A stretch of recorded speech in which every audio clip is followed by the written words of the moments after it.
for just a minute. So we're just going to go ahead and dive right in. We were talking about the purchase process and some of the challenges that consumers experience there. And we're going to dive right back in on some of the challenges consumers experience during the next step of the journey, which is through setup and installation. So in the smart home space, one of the things, and I think it's fair to say that most of the products are really being designed for sort of self setup or DIY setup. And we now see, or we have a lot of data that says approximately 65 to 63 to 65% of smart home device owners reporting that they have set up at least one smart home device themselves. Now, among these consumers who set up products themselves, 31% who are setting up these products report that they have experienced difficulty with the setup process. Now, some of the specific challenges that they encounter are on the slide here. So, they experience difficulty with connecting their devices to the internet router and difficulty with configuring the device settings. There's some difficulty as well with the actual physical installation of those devices that require physical installation. And then, of course, after they've navigated some of this, there's difficulty learning how to use the product. Now, many of these problems arise because the devices, again, as I mentioned before, are new to consumers, but also because the setup process is often more extensive than for traditional connected devices. And providing setup for each of these devices is really, most brands can't afford to do that. It's really cost prohibitive for a lot of brands. The opportunity, though, that's coming out of this is that we're seeing where new players are entering the space. So we have home service providers like, the Handies, Porsche.coms, and TaskRabbits, now providing a lot of the setup and installation services that are needed for the smart home to their members and to their customer base. But what we think is really necessary are really to develop new cost effective strategies that will help consumers to seamlessly navigate the setup process, whether that is through the development of interactive video resources or superior remote tools, or even implementing greater automation in the setup process, eliminating the need for consumers to do a lot of that work. The bottom line is it is very critical because the consequences of a poor setup include product returns, and we see where that is happening in the space, as well as poor NPS scores, all of which will negatively impact brand share and market growth. Now, beyond setup and installation, there are, of course, several factors that threaten the user experience as well. Connectivity issues, for one, have been prevalent. Among the device owners who report experiencing problems each year, loss of wireless connectivity is the leading problem that they report experiencing. Now, a loss of connectivity, as we know, represents a major threat to the connected device experience, especially for those devices that have sensitive use cases, such as the ones that are helping us to maintain our home security and safety and even our health. So the use cases are very important, and a loss of connectivity can be very detrimental there. Now, not only is it important for those use cases as well, but since the COVID-19 pandemic, many are now even more dependent on the home network for a lot of factors, including general productivity. We have 16% of consumers reporting that their work at home activities have been disrupted due to network connectivity issues. And we have another 10% who report that remote schooling activities have been disrupted due to network connectivity at home during the crisis. Now, beyond connectivity issues, there are also interoperability issues. Those are also a concern. And these issues, of course, are stemming from the lack of established standards in the industry regarding device communication. Then, of course, you have problems that are inherent in the device as well, stemming from the fact that many of these devices just still use immature technologies. Consumers still experience problems such as, false alerts from those devices that use sensors. And for devices that use artificial intelligence to provide alerts, they experience, false alerts with those too. Now, as you can see from the slide here, it's a list of problems or a range of problems that consumers now face when using connected devices. And we want to look at new ways to ensure that consumers can maintain superior experiences when using these devices, and to ensure that they're really just receiving the promise of these products. And this, of course, the long-term impact of that it will drive market expansion and also even leave room to create those add-on services that could offset the cost of providing support to these consumers and even drive additional revenue, in the long run. But as we're developing these tools, one of the things we have to bear in mind is that we are living in a time where consumer support preferences are changing or are evolving. And this is due to a lot of things, including their experiences with COVID-19. So we do have to bear that in mind as we try to develop new strategies to help consumers have better experiences. And with that, we will transition into our visionary insights, which will examine how COVID-19 is driving the connected home forward. And for that discussion, we'll have Oisin Hanrahan, who is the co-founder and CEO of Handy, as well as Elizabeth Parks, who is the president at Parks Associates. Good afternoon. My name is Elizabeth Parks, and I'm the president of Parks Associates, and I'm excited today to introduce Oisin Hanrahan, the CEO and founder of Handy. Thank you for joining us today, Oisin. We're excited to talk to you about the connected home and what you've been seeing in the past 6 months. So Oisin is the founder of Handy Technologies in 2012, and I believe did that while you were at Harvard Business School, and then really led that to be a leader in on-demand home services, which Handy was then acquired by Angie's List in October of 2018. So congratulations on that acquisition. And let's start and see if you can give us a quick background on Handy and a little bit about some of the home services that you're offering, and then we can talk about the past 6 or 9 months and the impact you've seen. Sure, thanks so much. Great to talk to you today. So we started Handy about 8 years ago to change how people buy services. So you think about every service people need inside their home, from a handyman to a cleaner, a carpenter, a plumber, and we just wanted to make it incredibly easy to book those services. So you think about how hard it is to find someone, figure out if you can trust them, get them to show up on time, negotiate a price. Sometimes they'll only take cash instead of check or credit card. And we just wanted to make it so that it was as easy to buy services as it is to buy a book.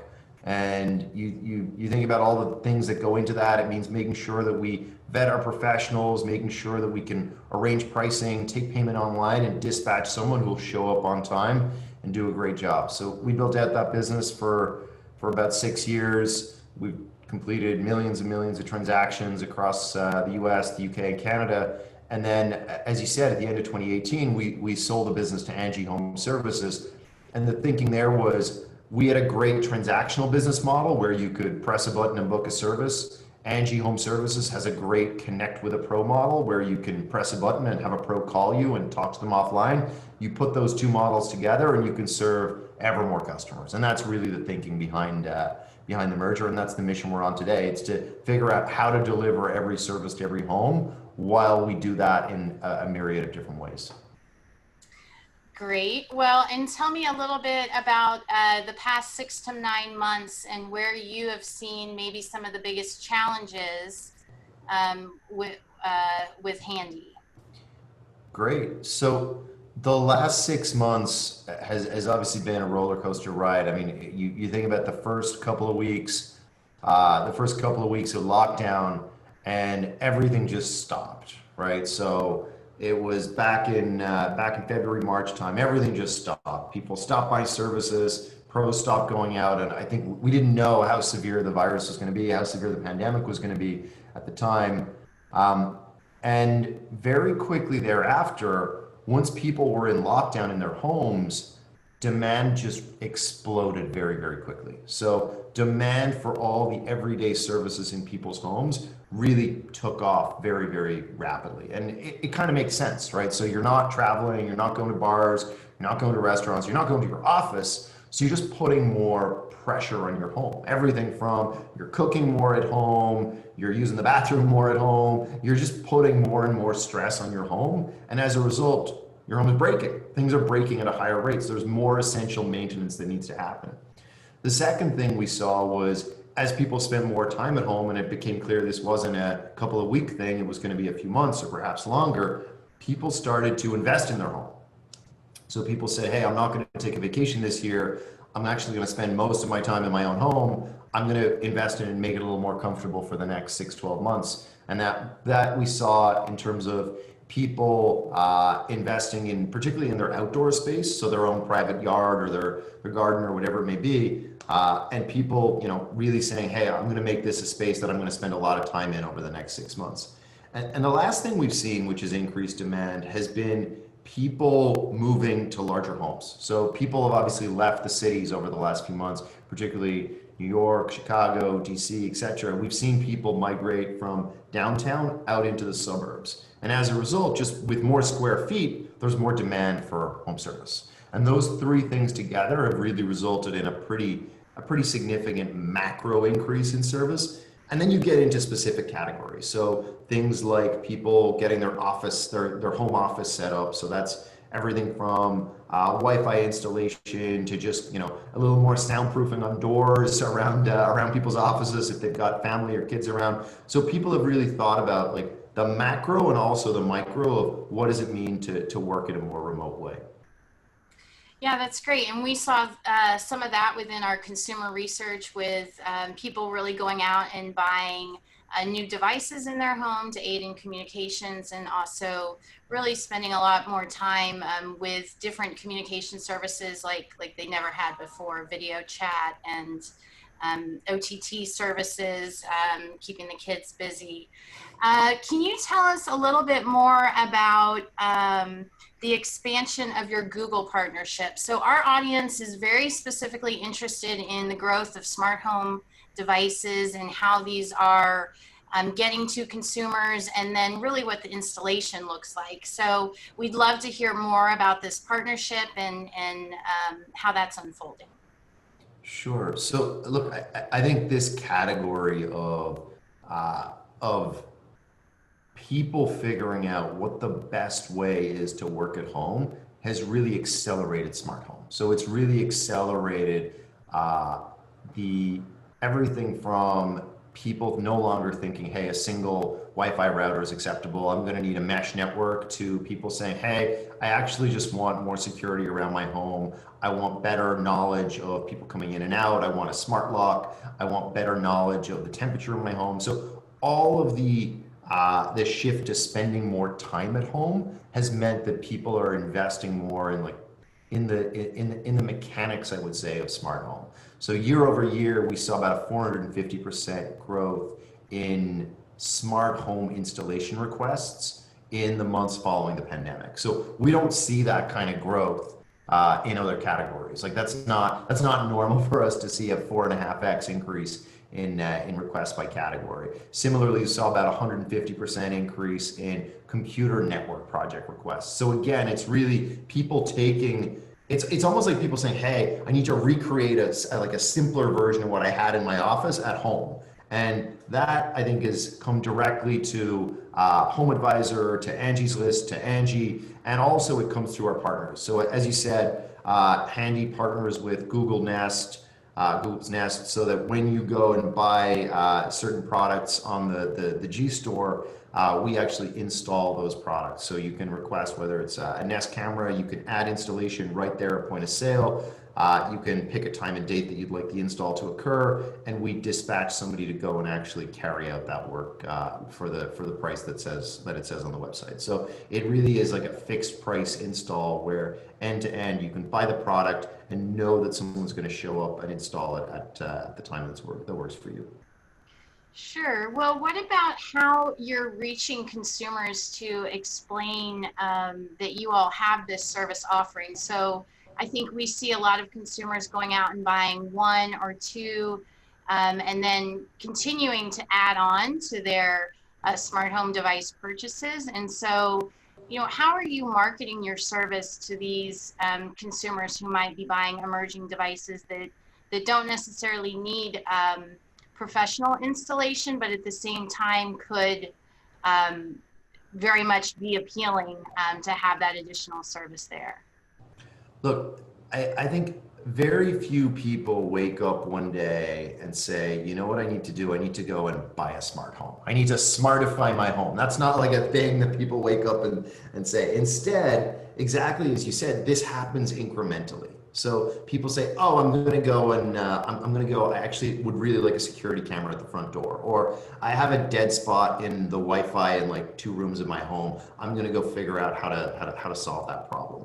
And because most homes don't go through a sudden shift of being like a regular home to being a smart home, it's about meeting the consumer where they're trying to solve this specific problem. So yes, there are a certain percentage, just to be clear on it, of homes that do go through that. And that's typically in the new build model where you're renovating an entire home or building a new home. People are making at that point a rather binary decision to say, all right, I'm going to invest in a lot of smart technology. And that's like a small but significant portion of the market. For everyone else, it's about meeting the consumer when they're having that need. So whether that's when they're in a store and they're buying a smart speaker, or they're online and they're looking for an individual to come and help them figure out, how to solve the Wi-Fi problem in 2 rooms of their home, or whether it's you're on the G Store and you're buying a Nest camera, whatever that specific problem that you're looking to solve, we want to be right there at point of sale. So the Handy brand is really about being right there at point of sale when you're trying to solve that problem. And you see that through some of the partnerships we've got with Walmart, Costco, Wayfair, and others, where whenever you're buying product, we're right there at point of sale to make sure that when you're buying the product, we can assist with it. On the other side of the house, of course, we are educating our consumers. So we're constantly in communication with our consumers, advising them on things they can do in their home. In those comms, of course, we're introducing the concept of different smart home products or different smart home ideas you can solve. But really, because consumers aren't thinking about a binary one-time switch, it is this incremental shift. It really is about meeting the consumer when they're having individual needs. And what about the challenges when you get inside the home with, particularly around connectivity? So is that a big issue that you're seeing, the loss of connectivity? And then how do you all work to resolve those? Or is it necessary to, go back to the service provider or other means to find that solution? Look, I think with any of these installs, with any of the services that we provide, whether it's a basic toilet installation, all the way back up to putting in complicated or sophisticated Wi-Fi networks in people's homes, from the full gambit, there's always going to be an element of uncertainty when the pro shows up to the home. So there's an element of, okay, we do everything we can to diagnose in advance, but when the pro shows up, there's at some percentage of the time, there's going to be unexpected behavior. So whether that means that the network connection is not strong enough, or there's not sufficient power, or whatever it may be, it's about how do we think about communicating to the customer what the issue is, figuring out how we can have a predetermined way to resolve it, and really working with the customer to say, all right, here are the issues, here's the baseline cost to go and resolve it, here's what we recommend doing, do you want us to go ahead? And look, we've got obviously a happiness guarantee with every single job that we take on. We've got a money back guarantee. So where we take on this work, we really want to make sure we're delivering an outcome that the customer is happy with. And in any business, there's going to be uncertainty. In the service business, there's ever more uncertainty, exactly as you said, because in every home, there's a unique set of circumstances. Because we've done millions and millions of these jobs, it's rare that we are surprised at this point in terms of what happens on the ground. Well, and that professional on the other end plays that important role, especially for that happiness guarantee, which sounds great. So how are you all working to vet those professionals in terms of some of this newer technology and being able to resolve or identify what those problems are? Is there a specific professional that you're looking for, particularly as it relates to the technology in the home? So when we onboard professionals, and we've onboarded tens of thousands of professionals onto the network, when we onboard professionals, we look at what are the basics that we need. So we got to make sure we've got a background check, social security screening, bank account, all that fun stuff. After that, we get into what's the specific skill set that we're onboarding this professional for. And we go through on a category and task basis, what's the certification they've done, what's the training that they've done. We offer them access to materials provided by the manufacturer in some cases to continue to increase their skill level, modify their skill level. But we're always working to say, all right, what's the certification level the person already has? What does that mean they can take on within our task network? And then on top of that, we're saying, what's the certification level we can offer to the pro so they can always broaden that, so that we're obviously helping them broaden their base of business as well. So it really is on a task basis, on a certification basis, and we work very closely with the manufacturers to get that content down to the professionals. Okay, great. And in terms of pricing out the jobs and those payments back out to professionals, is there a standardized way that you all have worked to develop pricing, or is that dependent on region, task, time, and maybe the type of professional skills that are helping there? It sounds like you could run pricing. Exactly that. Look, we look at this exactly as you said, on a per task, per geo, per complexity. Goes into that. What goes into that is obviously amount of time, travel, distance, density of bookings in that area. And what we're looking to do is figure out how to be competitive for the customer. So how can we make sure that we're delivering a great experience to the customer at a price they're happy with, and making sure on the other side that we've got enough work for the pros so that they're happy with the price they're getting. So it really is balancing consumer demand and pro supply so that you're making sure the marketplace functions. So that sounds like a tough job actually to have there. Well, let me close here with one final question to you, and we really appreciate your insights, particularly because we are strong believers that the setup and installation and support roles that consumers have play a really important role for future adoption of products. So that experience they have in getting things set up becomes important for future intentions. Where do you see this market for you going, the smart home device market going for you in the next 5 years, and the impact on your services? Look, I think you're absolutely right on the setup being important. And if you think about why, it's because consumers don't really want to buy products. Like, you rewind, 10, 15 years ago, people talked about the products that they had. People no longer talk about the products they have, people talk about the experiences they're having. And that's a crucial difference. So people talk about the experience they're having with a product, and setup is a really, really important part of the experience. The ease of setup, the ease of going from, hey, I want this thing to do X in my home, to actually having it working, that journey is a really important one. And if you think about if you think about the return windows on these things, they've exploded from 7 days to 30 days to 100 days of return time. So you don't just sell the product out the door as you once would, or sell the product into the person's home. You are actually now selling the product into the person's life. So until the person has embedded that product in their life, there's a good chance it's going to come back to you. So as a retailer, as a manufacturer, you've really got to work through how to bifurcate and split your customer base into people who can do it themselves, how to make that easy, people who can do it with some assistance, either remote or phone or whatever else, and people who actually the best solution for them is to partner with a professional installer so that you get past that point of potential return. And I think over the next few years, as devices become ever more interconnected and ever more complicated, the decisions you've made on the first few smart home devices you brought into your home, it actually matters because it impacts later device connectivity and what's going to work together in a seamless way. So I think over the next few years, we're going to see more and more complexity in the introduction of the 5th, 6th, 7th, 10th, nth device into someone's home, because the questions are going to arise around whether it connects to things you've previously bought and things that are not, it's one thing to have a Sonos that's plugged in, it's a whole other thing to have a smart lock that's bolted to your door and connected to your electricity.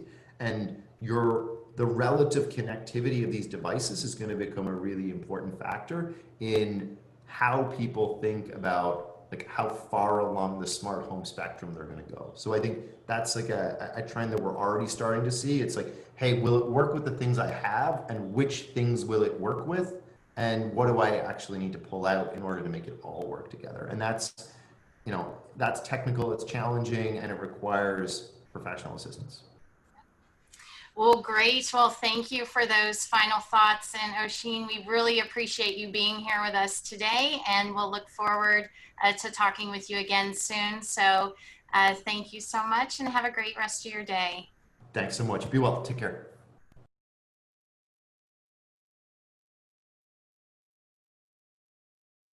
All right. I definitely want to thank Elizabeth and Oshin for that very timely and very insightful discussion on how COVID-19 is really impacting the space.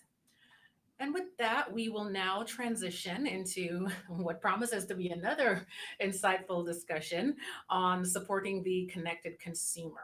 So we're going to start with some introductions from our panelists, and then we'll get into our panel questions and have a very structured discussion. And then we'll take about 15 minutes towards the end for your questions. And you can submit your questions through the Q&A tab that's to the right of your screen there for those of you who are on swap card. So you can get your questions in, and we'll make some time towards the end to take those questions. So with that, we will start with the introductions for our panelists, and we're going to kick it off with Peter Butler, who is a general manager at Everise. Peter?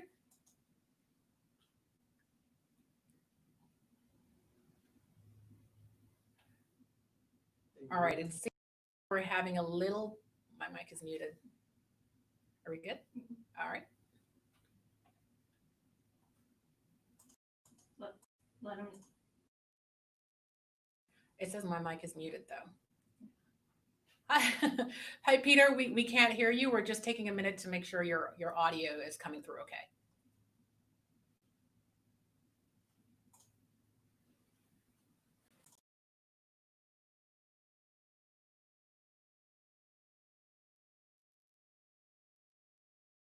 Again, Peter.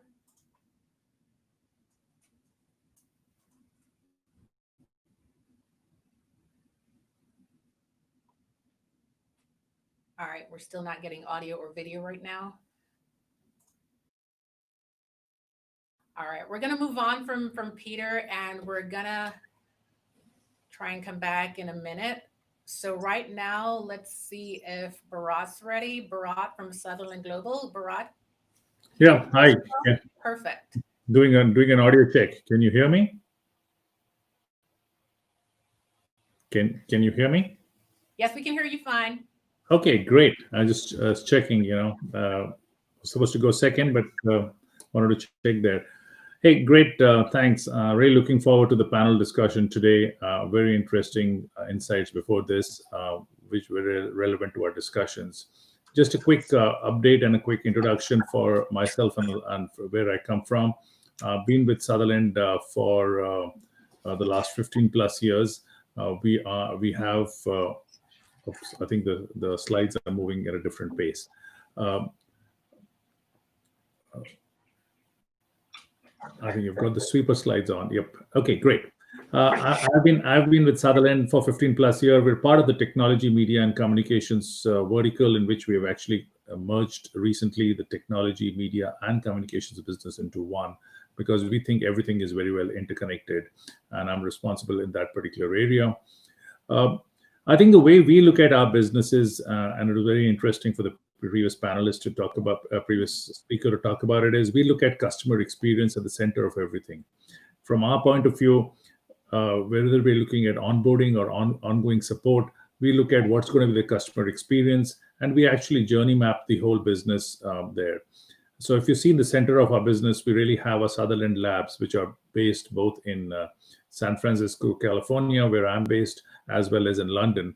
And we look at what's going to be the user journey right from the time before they even start making a purchase decision, the thinking of a purchase decision, to retention, and all the steps in between, which is basically making actually the purchase, onboarding process, support, and then retention and growth of the whole business there. We try to make the whole process easy, and for that we have to do a lot of stuff at the back end, and we believe easy is hard, because for making it easy, you do a lot of hard work before that, and hence we try to look at a human-centric approach. Our focus is to look at hence end-to-end from that perspective, provide the scale from a global perspective, whether it's languages or just the areas that we are based in, and then provide technologies which are relevant. We don't provide technologies just for providing technologies, but we look at seeing how do we get the customer to have the ownership and the accountability, and bring in automation, database analytics, or AI, ML bots, anything from a proactive or from a self-service perspective, to ensure that the customer at the end of it is able to have a delightful experience. And that's something that you'll hear from me as we go through the whole discussion, is to look at how do we make the customer experience easy, and we do the heavy lifting in the background there. Thanks. Back to you, Patricia. All right. Thank you, Bharat. And we're going to try to go back to Peter and see if his audio has kicked in. Peter, can you try and do a sound check now? Can you hear me now? Yes, we can. Wonderful. Perfect. Well, thanks. Sorry about that technical issue there, but thank you very much, Patrice. As you mentioned, my name is Peter Butler. I'm a general manager with Everise. And depending on where you are in the world, you may or may not be familiar with Everise as a company, but we are a global company. And what we like to do is not just offer support for brands, but we like to offer solutions. And so we do that in a number of different ways. One of those ways is through AI technology, chatbots. We offer that type of thing for some of our clients who like that, but also we have traditional support methods. We have people all over the world speaking many different languages, including US based. I'm based out of Austin, Texas, which is where our headquarters is. And some of the things that we do that I would say set us apart from a lot of other companies is that we take the approach that we call systematic insights, which is delving into root causes, really trying to understand the underlying issues and solve problems before they happen. So if you have a call driver or something that is just bringing a lot of traffic into your contact center, we want to understand what's driving that and help you avoid it, so that that customer doesn't have to have that experience that would prompt them to contact you in the first place. So that's where I specialize. That's one of the things that I just love about our company. All right. Thank you very much, Peter from Everise. And now we'll move to Alan, who's the founder and CEO of Sweeper. Alan, can you introduce yourself?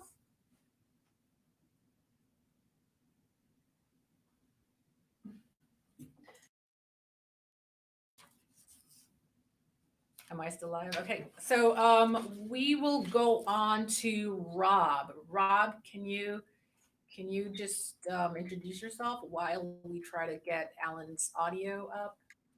Sure. Can you hear me? Wonderful. We can hear you, Great. Rob. All right. Great. Hi, I'm Rob Conant. I'm the VP of Software Product Management Ecosystem at Infineon, and also the CEO of Cirent. So first off, I want to say thanks, Patrice and Elizabeth and the rest of the Parks team for putting together this event. You know, one of my favorite things about this industry is seeing colleagues and associates and friends at the Parks events that we've gone to over the years. And you know, when I have an opportunity to speak to folks as part of that, part of other events, looking out and seeing the faces of the people that are in this industry with me is really one of the most delightful things about this job and this industry. And you know, I imagine a lot of you, like me, are missing that. This is as close as we can get to that today, and so I'm doing my best to enjoy it. I hope you all are as well, and looking forward to the time when we can all get back together again at Connections, hopefully next year. So introduction of myself. So I've been in the IoT space for a long time. I'm a connected product guy. I started the company Cirent in order to make it easier for companies making connected products to get them connected and keep them connected. And, you know, Patrice, you mentioned some things earlier about how 11% of people have trouble getting their products connected. Of those that have trouble, 46% of those are network related. connectivity related problems. It's totally aligned with my experience. Cerent was specifically built to address those issues. Cerent was acquired by Cypress Semiconductor, which was then acquired by Infineon. And the mission of Infineon is to link the real and the digital worlds through connectivity and compute capability and security. So it's really about serving companies making connected products to help them bring great products to market. And what we found in that process, not dissimilar to all of these companies that are in the IoT space, is that it really is all about data. It's about understanding the problem, being able to have the data to see where the problems are. And in our experience, even companies that ship tens of millions of products, connected products a year, often have very little visibility into what's happening for their customers. And what we found is that the real world is extremely fragmented in terms of the customer environments. We found that if you deploy as few as 1,000 connected products, you'll connect to hundreds of different kinds of routers. If you deploy 1 million routers or 1 million devices, they'll be connected to tens of thousands of different routers, different firmware versions, things that are 10 years old, things that are brand new off the shelf, changing all the time, an incredibly dynamic environment. And the number of problems that are created by that fragmentation are astounding. And it's not only in terms of connectivity, but for those battery operated products, battery life is hugely impacted by router interoperability issues. And the only way that, because it's so fragmented, it's almost impossible to see that from the lab perspective. It's almost impossible to correlate those problems unless you have massive amounts of data that allow you to do that. And so we've built a business based on helping companies collect that data to provide insights so that they can not only make their products better, but provide better customer support, so that we're really using IoT capabilities and cloud connectivity capabilities to provide a better experience for the customer, which I think is the vision of all of us that are in this connected product space. So I'm excited to be talking to you all today about support for connected products. Great. Thanks, Rob. And we're going to try to see if Alan's live feed came back. Alan, are you there? I am here, Patrice. Can you hear me? Wonderful. I can hear you. Great. Great. Okay, thanks. Good. Hi, I'm Alan Coleman. I'm the CEO and founder of a company called Sweeper. Sweeper is a SaaS-based platform that focuses on the delivery of context-driven self-care. So what does that mean? Well, on this slide, you can see we allow customers to vocalize any issues they're having in their home, in their connected home, over many different platforms. Our platform then analyzes what they've said or typed, and we can then use that information to combine it with diagnostic analysis of the home. So we can combine lots of different data sources to examine the network, the devices in the home, and the services running in that home. And we do all of that with a intent to provide that customer with the best help for their situation at that time. We talk about our self-care focusing on compatibility, and compatibility really means that we're looking at the person's disposition, their experience, their tolerance, their situation, and their urgency to determine what the best fix for the problem they're having. So it may be a technical intervention, working with ISPs. It may be guided care where we're providing information or education to the customer. It could be a commercial solution, or indeed it could be a situation where we have to escalate the issue to a person in a call center.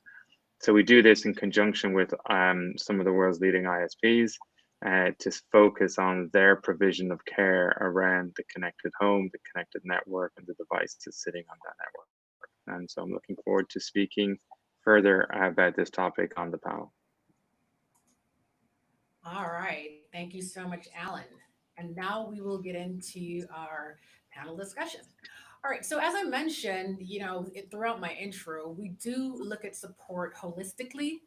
And we think that's very important, especially as we look at, smart home and some of the newer connected devices that are emerging in the space.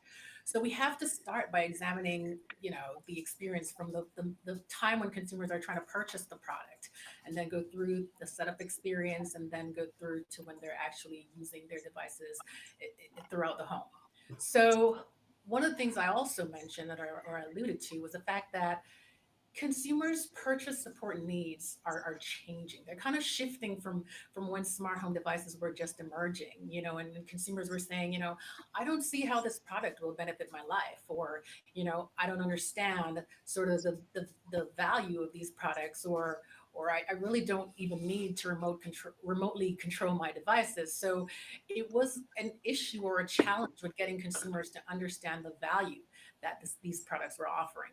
But now we're seeing a change, or sort of a shift, where consumers are saying, I do see how these products work. I do understand what they can do. But now if I'm going to purchase a product, I need to know, will it work with the other products I have in my home? Will my smart TV Google Home? Can I send commands to the TV through my voice assistant?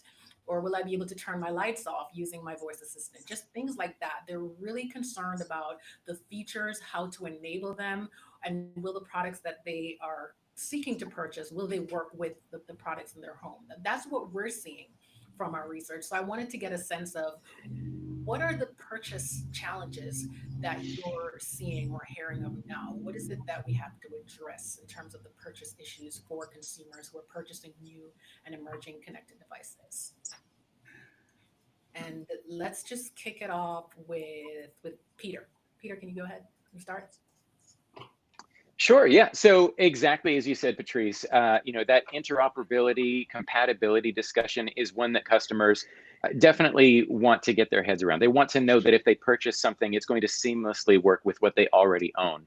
And, thanks to the pandemic and everything that we've been experiencing for the last 7 or 8 months, people's need for that, their desire for that has increased. As you get more deliveries to your home and things like that, you may want to be able to talk to the person through your doorbell rather than face to face, because you want to stay safe. And so one of the big needs that we've seen is that, in addition to understanding the compatibility just of the device that you're supporting, it's really important to also understand the compatibility of those third-party devices. So bringing in the right talent is very, very important. You need to make sure that you're bringing in people that actually use smart home products, that have a passion for what they do. And so the hiring profile that your vendor starts with can really make or break that support experience for the customer. Interesting. Any other thoughts on that? What are the purchase challenges that consumers are now facing? When they're interested in the smart home products, they're interested in the benefits that it can offer, but what is it that's holding them back? I did mention before that a lot of consumers report intention to purchase these products, yet the ones who actually do is really just a small fraction of the ones who intend to purchase. So what are the barriers? What are the technical barriers that are really holding these consumers back from purchasing products? I think. Patrice, go ahead. Go ahead.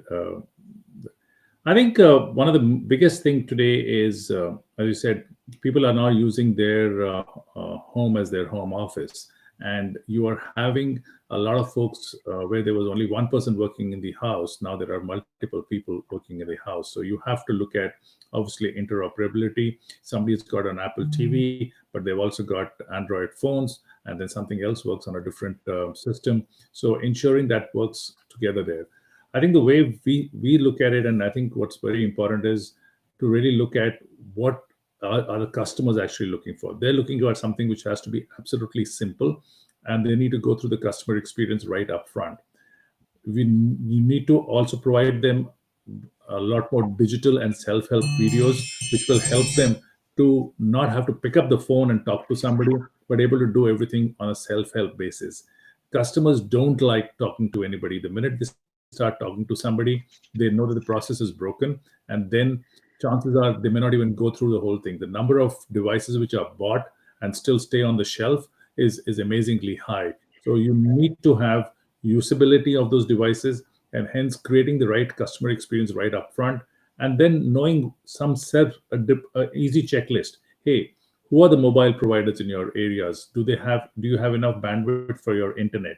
Do you have any issues with those particular products which are there from an interoperability perspective? Those are some things which are extremely important. So when a customer goes about to in his pre-purchase decision, he needs to be able to easily access some of that information right up front there.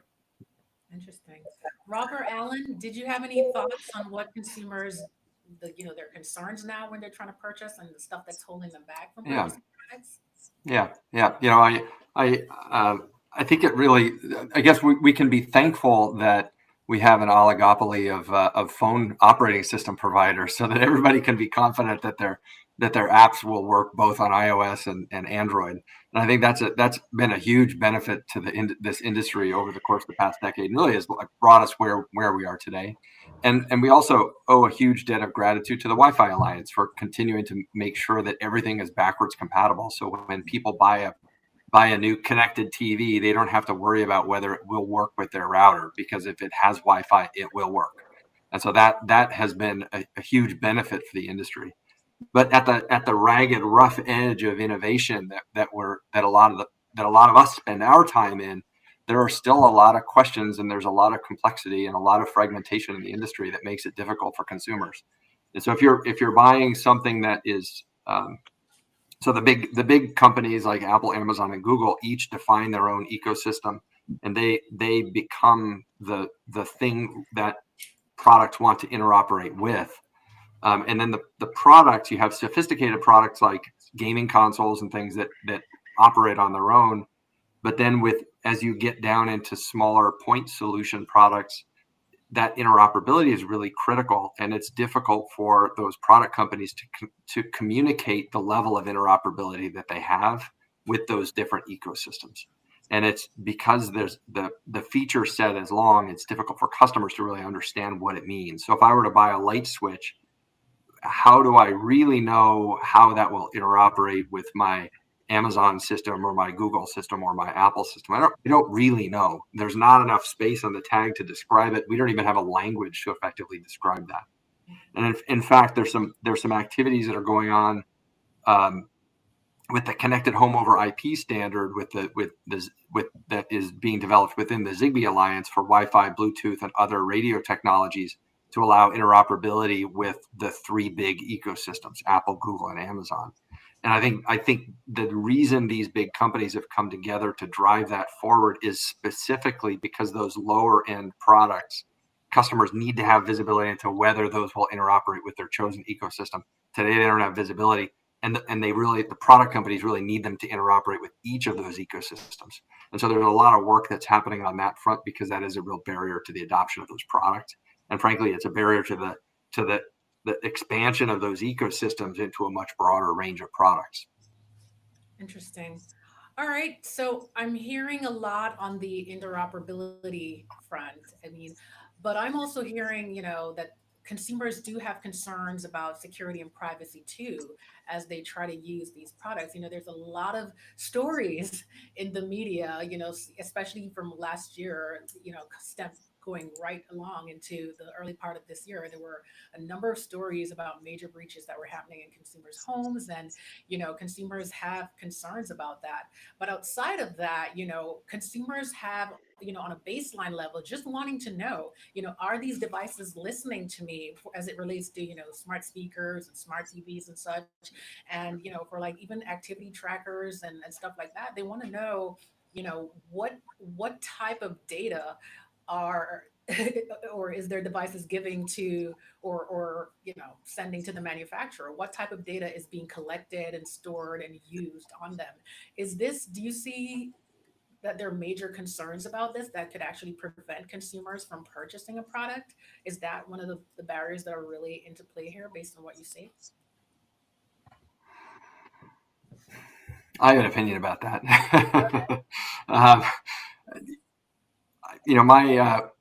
My kids, their entire life is public. Google knows so much about them. Facebook knows so much about them. I imagine that Amazon knows a tremendous amount about them as well.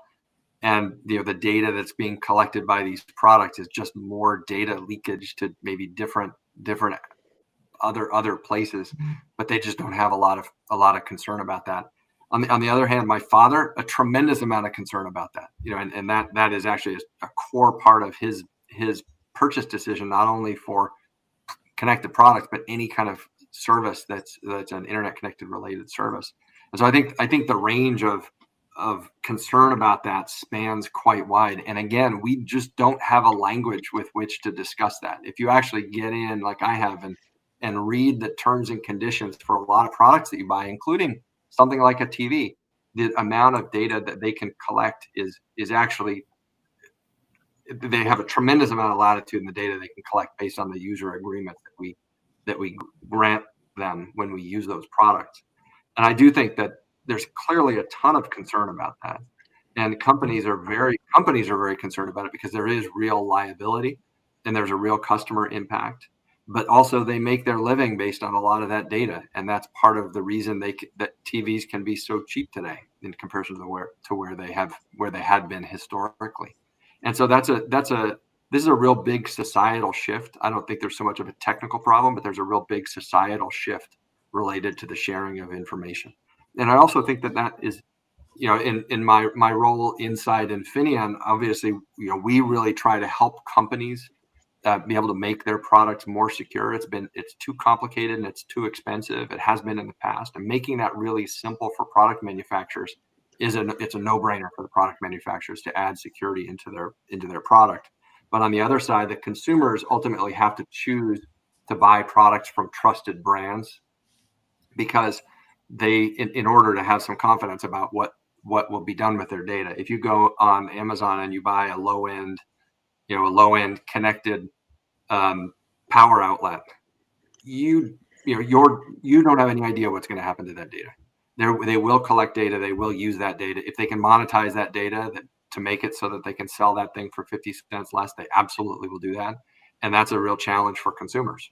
And ultimately, over time, I think consumers are going to need to choose trusted brands, and those trusted brands are going to need to implement the kind of security that maintains their consumers' trust. Got it. Thank you. All right, so I want to move back a little bit into the challenges with interoperability that you mentioned, and just how we're going to address that in the near term, at least, because I did hear Bharat saying that consumers really don't want to talk to people, and a lot of the solutions that we have to address that now are really just consultation services or support providers that are available to field consumers' questions on compatibility of different products.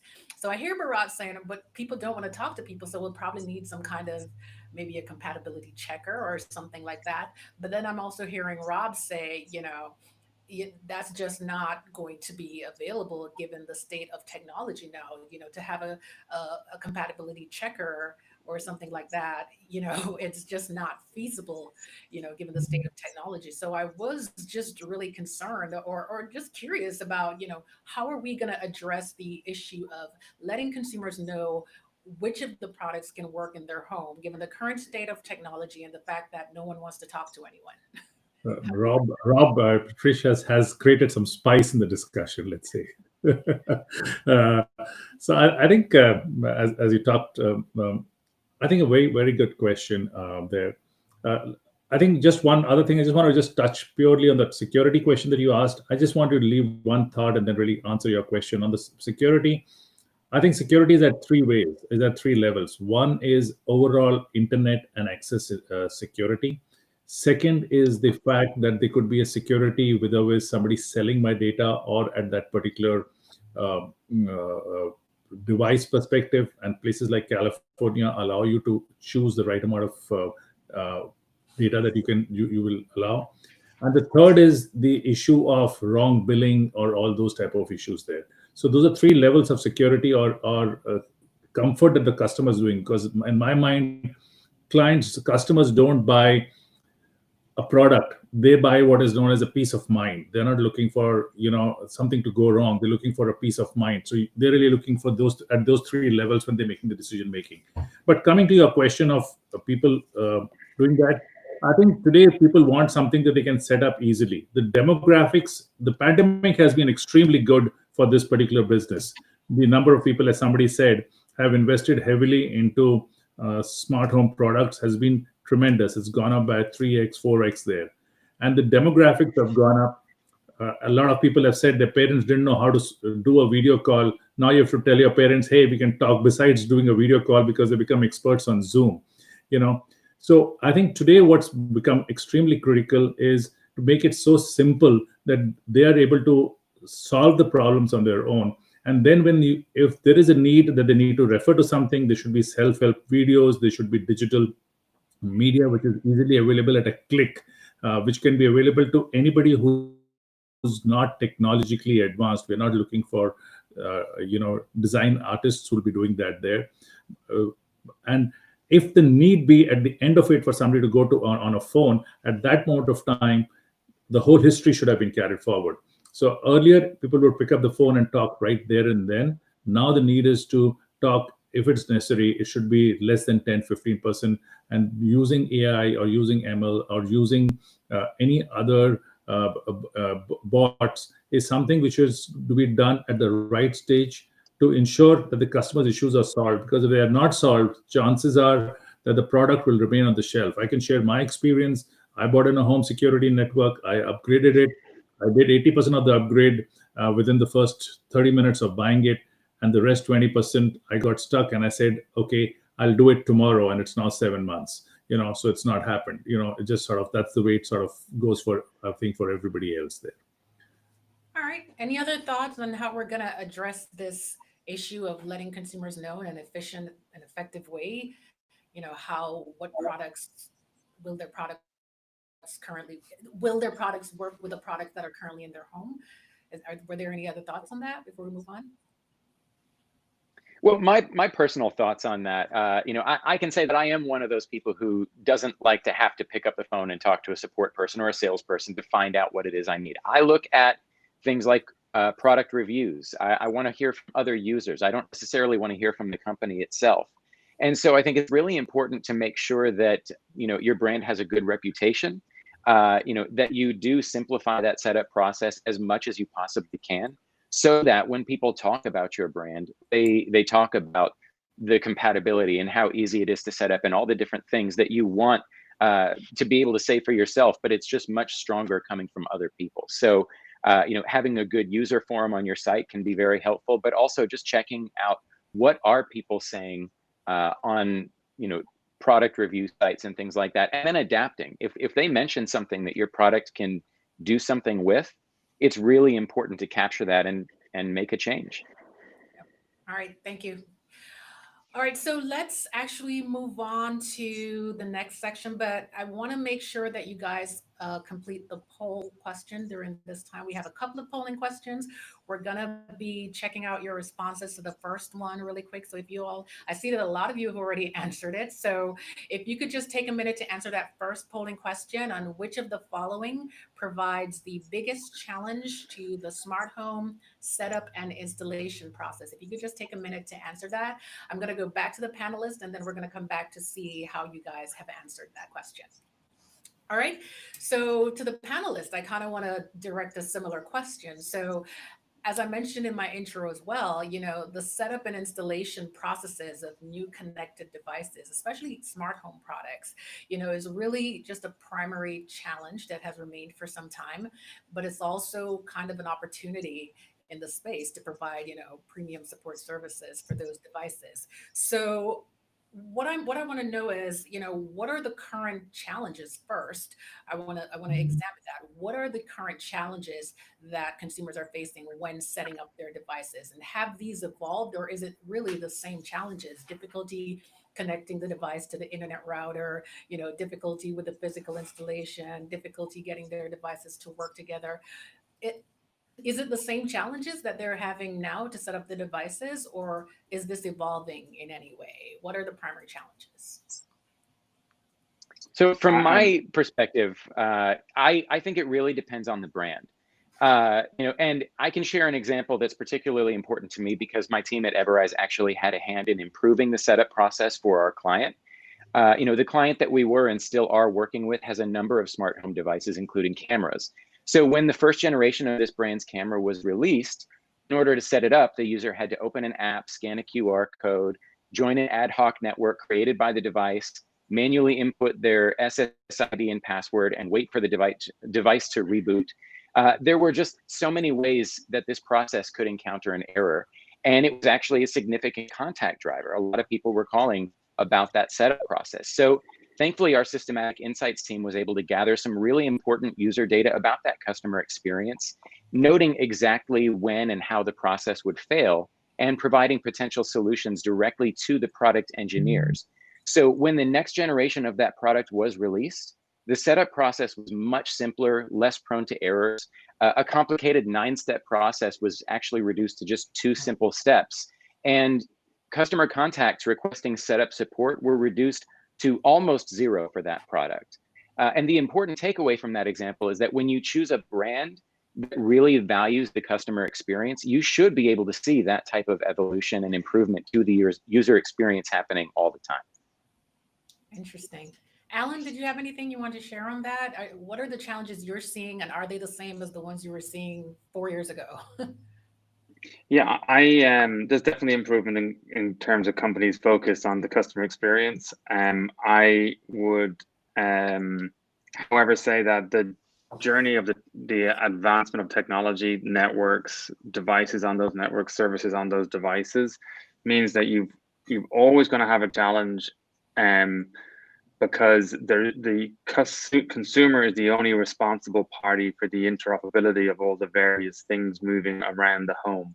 So what that means is our focus is trying to focus on how to help the consumer understand the context of what's happening in their home, like the health of the network could be affecting the utility of the app that the device requires, or a service that the device requires in order to set up. So I think it's a constant battle, because a sole device owner is only controlling that device once it's on the network and can see the internet, but it is at the behest of that network and the setup and that router and the things it can't see and can't control that may affect the customer experience. So I think that's a challenge. That's an existential challenge for the whole industry, because you've got all of these moving parts. And ultimately, I think that's going to have to change. There's going to have to be a maturation of the support model. That means that we can have coordinated responses and coordinated interventions to help the consumer with that challenge. Yeah. That's a good point. One of the things that we've seen on that, on that front is a lot of our customers, when we go talk to companies making connected products, they know they get support calls, but they don't really have any idea what their customer experience is.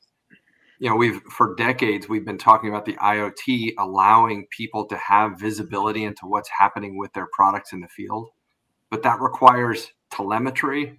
It requires data collection. It requires analysis of that data, and it requires being able to close the loop and take action on the data, on the insights that you get from that data. And it's shocking how many companies don't have any idea. They just know, like, hey, we shipped 1 million products, and 700,000 of them got connected. The other 300,000 we don't really even know. We got this many customer support calls. We don't know where those customers broke down in the process. We don't know what fraction of through the app flow where the loss is.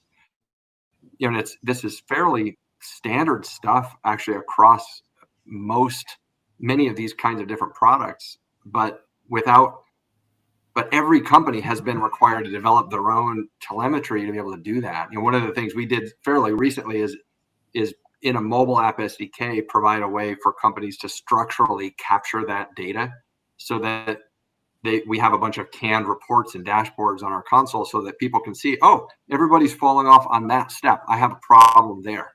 Oh, everybody's falling off on that step, but only if they're using the Xiaomi phone with Android 8, whatever. They can sort of start to see those correlations and actually figure out what's going on so they can fix it. Because when people don't have that data, they're totally speculating about what it is. And it's like they don't feel empowered to solve the problem. It never ceases to amaze me how many companies don't take advantage advantage of the fact that their products are connected to get the kinds of insights they can get to continuously make their products better.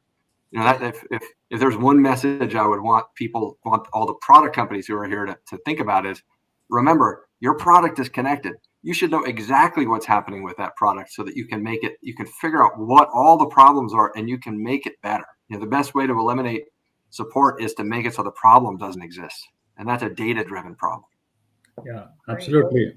Absolutely, Rob. I agree with you totally. I think the things which we are seeing, a couple of things which we are seeing, I think the rest of the panelists have said this same, but I'll just say it. One is the overall internet is getting challenged, their bandwidth, etc. perspective, and just the way how you're going to making your network being much more efficient and tuning up of the internet, which was never something which people really focused on at their house. In the office, somebody took care of it. In the house, nobody took care of that. So that's one big change, I think. Second, I think what we are recommending to a lot of our clients is to make it easy to the customer and do the hard work earlier. What I said earlier, easy is hard. And leveraging labs, which we do a lot of work with customers doing design work right up front to go through the whole customer journey.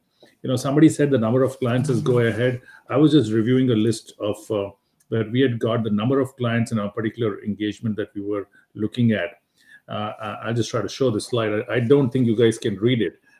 It's a very busy slide. But that are the number of brands that you land up working with when you're trying to solve a particular issue. So interoperability is definitely there, but the challenge on every resource becomes very high, and then hence looking at the end-to-end customer journey and the customer experience becomes very important to do it, to make things easy for the end customer. Great, thanks. So it seems like you guys have gone ahead and addressed what was going to be my next question, which is, then how do we address this? And it sounds to me like, everyone's really saying, we really need to just examine each brand and needs to examine their own set of process and their own consumer experience with their products, and really at every step of the way, just implement measures to try to see, how can we improve this experience and how can we stop the breakdown or any challenges that can happen here. So everyone is saying that this needs to happen. And clearly from what we're seeing from our data, because we're seeing where about 50% of the consumers are experiencing these challenges. And that's year over year for at least the past, over 4 to 5 years now. So I guess I have to change my question then to what has progressed then? Is there any brand that's, that has made a major change here? Is there any major shift that has happened, or are we still at the same place where we need to examine what's happening and find measures to simplify the process or prevent the issues? Are we still at that same spot? Is that why 50% of consumers are still having challenges now with their setup process? I think one of the developments that we have seen that was interesting is like the way Apple now allows you to share Wi-Fi credentials within its ecosystem. I think that idea of being able to piggyback on different pre-installed devices and services in the home is very good, and I think we'll see more of that, where one device can, with the right permissions, share across ecosystems, like not just within the Apple world but elsewhere.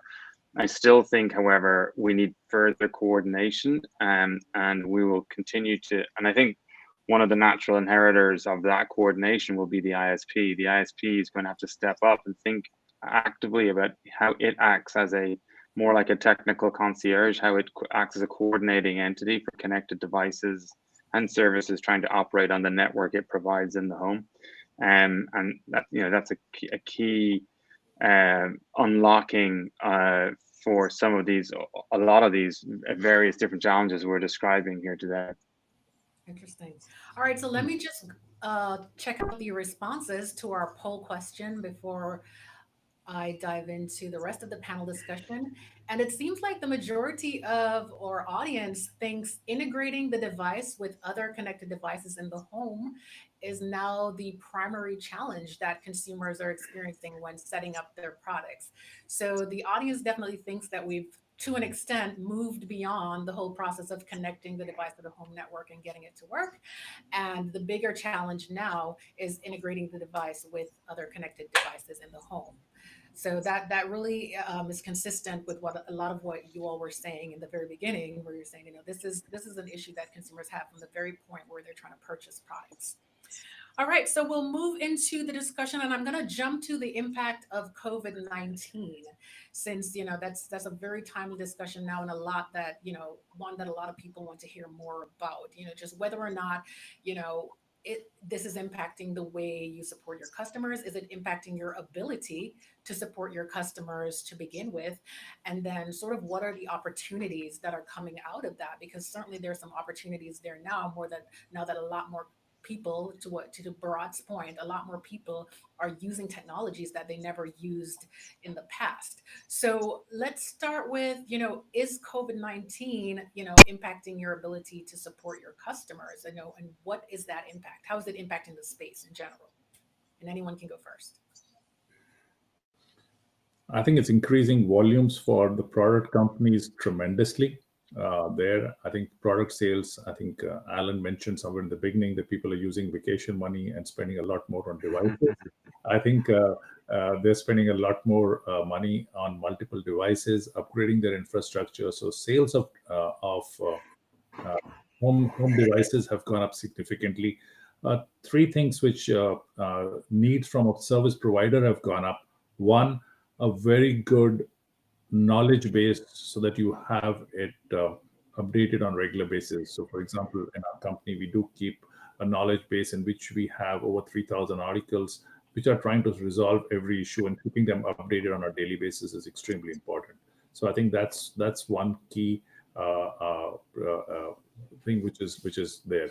Second, I think is very important is ensuring, as everybody talked about, the whole I think when we talked interoperability, I think Wi-Fi and the ability to have an IT admin on standby. So somebody you can call from an IT admin, which goes across devices. That's something which is very, very important there. And that sort of will take care of the third thing is really looking at your internet speed and the internet tune-up, which I think is very, very critical to improve overall customer experience.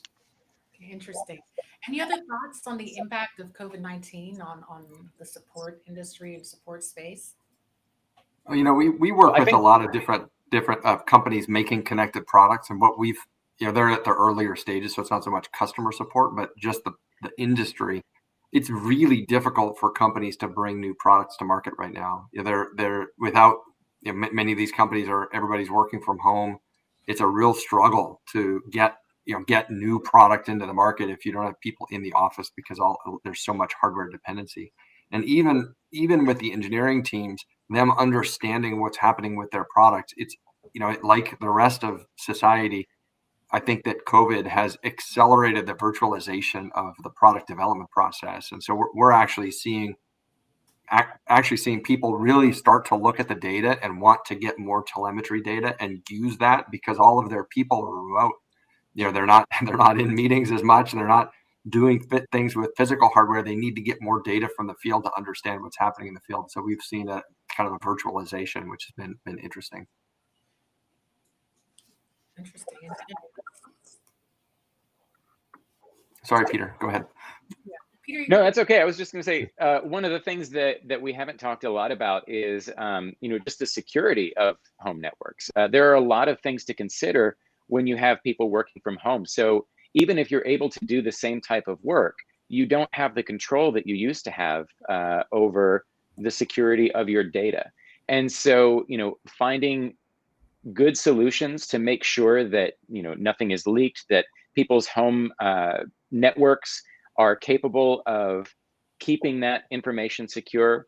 It has been a particular challenge with some of our clients, some of our bigger clients who are very, very secretive for a good reason. These are global companies that people want to know, what are they working on? What's coming next? And so making sure that we're still able to support that and keep that information secure. We've had to take a lot of steps at Everrise to make sure that that data isn't going anywhere, that you can trust that it is secure. Yeah.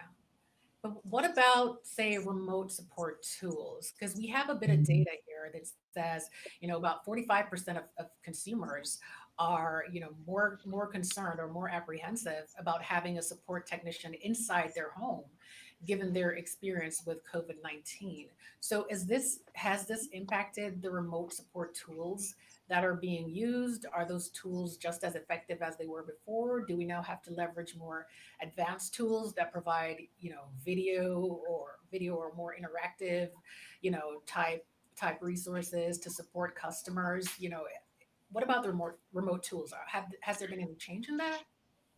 I think there's been a massive jump in the emphasis and focus on resolving issues remotely. So investment platforms that will allow remote intervention, and then as the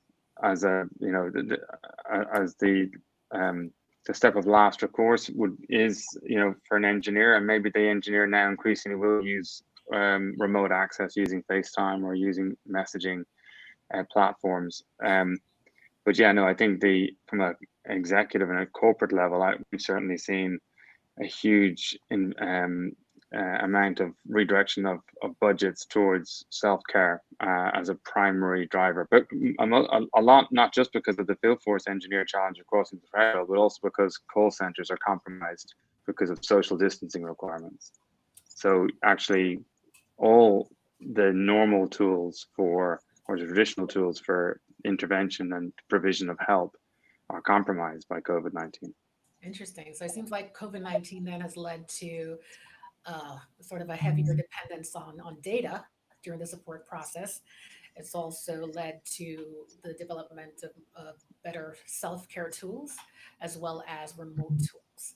All right, so I want to jump into the audience questions now, but I do want to make sure that the audience takes a second to complete our second poll question, which is support and installation services from smart home devices should be free to consumers, bundled in the cost of the product, or offered as an add-on service at device purchase. So just give your thoughts on what that business model around providing setup and installation support should be, and we'll check back with you in just a second. But let's take a look at some of the audience questions now. And wow, this is a long one, so let me try to get it all. So it reads, with the growth in the connected home, how is the industry addressing security in a multi-device environment? With each device added, is there an increased risk of data and privacy breaches? And how do we guard against this? And I know, Peter, you had some thoughts on that just now. So maybe if you just took a second to just, directly address the question, then it would help.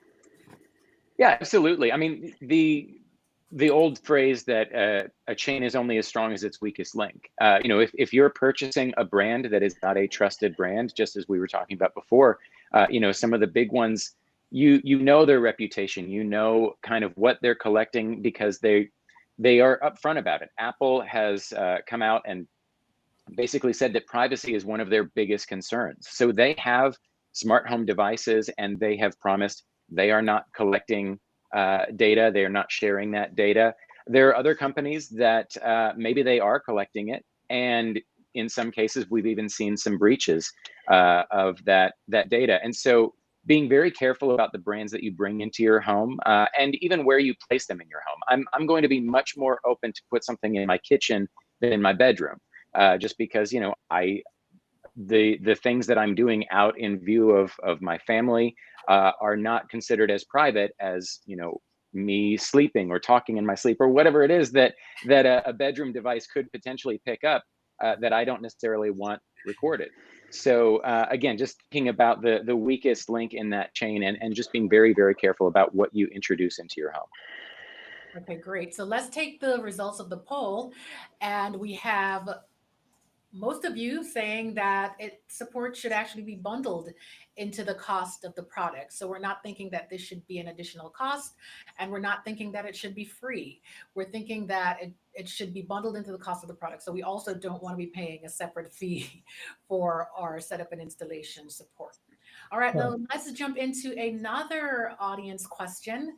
And this one is, will the next generation of users of tech really care about privacy and security?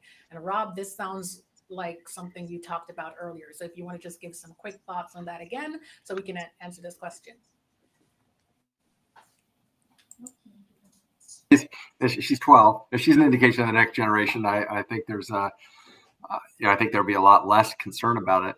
And when I think people have a lot of consternation about it, we always talk about it within ourselves. But when you look at consumer behavior, people buy Google Wi-Fi routers, people use Chrome browser, people search for the most personal and private things on Google. And so we give a tremendous amount of information to companies that that then use it to drive their business. And I think the bigger societal question is, how can consumers be educated about what that is, and how can there be a clear way for consumers to know what data is leaking? And I actually think that the smart home is full of opportunities for companies to pull data out that customers just don't know about. I think that when those customers find out about it, they will be very concerned about it, but it's a question of whether they will find out about it or not. And I think, unfortunately, in most cases they won't. And so there's this constant flow of information out of the home to all these companies, and we don't know how it's being used or where it's being used. I do think that that's a real potential barrier to the ongoing and broad adoption of smart home technology. But that's not something that any individual company can solve. You can have a good brand, you can try to develop some consumer trust, you can have good habits, but that doesn't solve the problem for the industry. In order for the industry to solve the problem, it's about customer education and potentially about regulation. I think that's a very, very important point, Rob. Security, I think we talked about it earlier, but I think there are a couple of key things which we need to address in that. One, I think we have to educate customers that every device is important. As we said, it's not only the router. It's not only your TV or your office laptop, but it's also the Barbie doll there, because if somebody hacks into the doll and connects to the Wi-Fi router, then they can access your garage door. So that's something which is very important. Second, every device says what level of cookies that you need to agree to. You need to spend a few minutes before you agree to that, because if you say yes to everything and move ahead, you are stuck for life, literally, because you never go back and change that. Third, standard stuff which is there on get the right things, whether it's a Norton or a McAfee or Bitdefender or whichever one you want to go, you have to get the right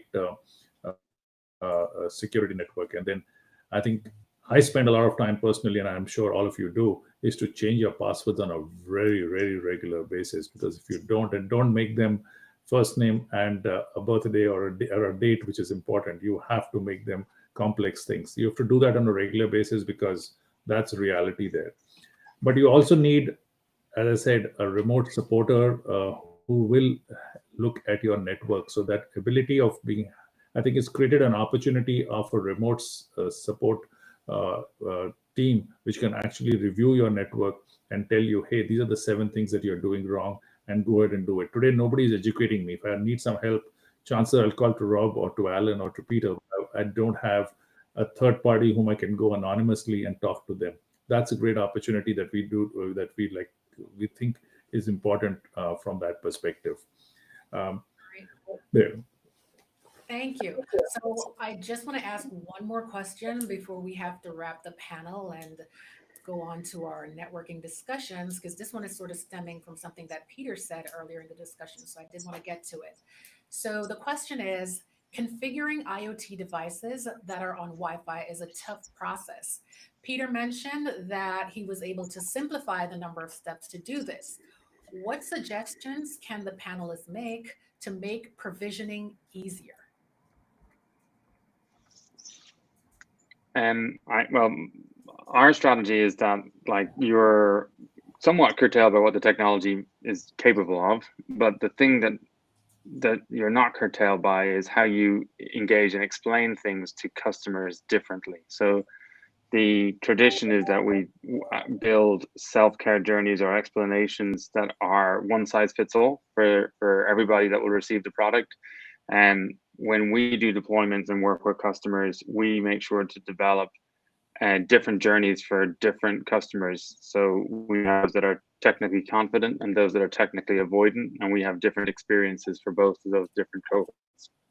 And there's lots of other personalization factors that can influence how you should explain something, and the sort of like the sort of steps, language, vocabulary, imagery you'll use, glossary terms, etc. So I think that's something certainly organizations can look to do today, to not presume that everybody can interpret their instructions similarly. All right, thank you very much. Did anyone have any quick thoughts on that before we wrap? Anyone else? Yeah, this is Rob. I agree with what Alan says, but I would, for those companies that are making connected products, number one, I would say, use Bluetooth wherever you can. That makes it a little bit better and a little bit easier, both on iOS and Android. So if you have a combo Wi-Fi Bluetooth, that's a good way to do it. Second thing is Amazon frustration-free setup is fantastic. They really do a great job for customers who have Amazon product. If you sell a lot through Amazon, that's a great way to go. And then third is watch what's happening in chip. I really think that this Zigbee Alliance standard with chip, which will impact Wi-Fi and Bluetooth products, is going to have a big impact on the customer experience. And so I would encourage you to get involved in that. If you want, you could reach out to me and I can help you, point you in the right direction, because that's going to have a big impact. And so if you're launching products next year, that's really something to consider. Great. Thank you so much, Rob. That will have to be our last word for this panel discussion. Please join us now for our networking discussion, which will be, we have two networking discussions actually following this. One will be on the impact of COVID-19. So we want to talk about that a little more on support services, and also looking at technical support business models of the future. So you can find the networking sessions under the agenda tab, and you can also find links on the top of the screen that you're looking at in the Swapcard platform. So looking forward to seeing you guys over in the networking discussions, and please join me in thanking the panelists. I know you're thanking them where you are at home, but please join me in thanking our panelists for some very insightful insights on the discussion that we had here today. So again, join us for the networking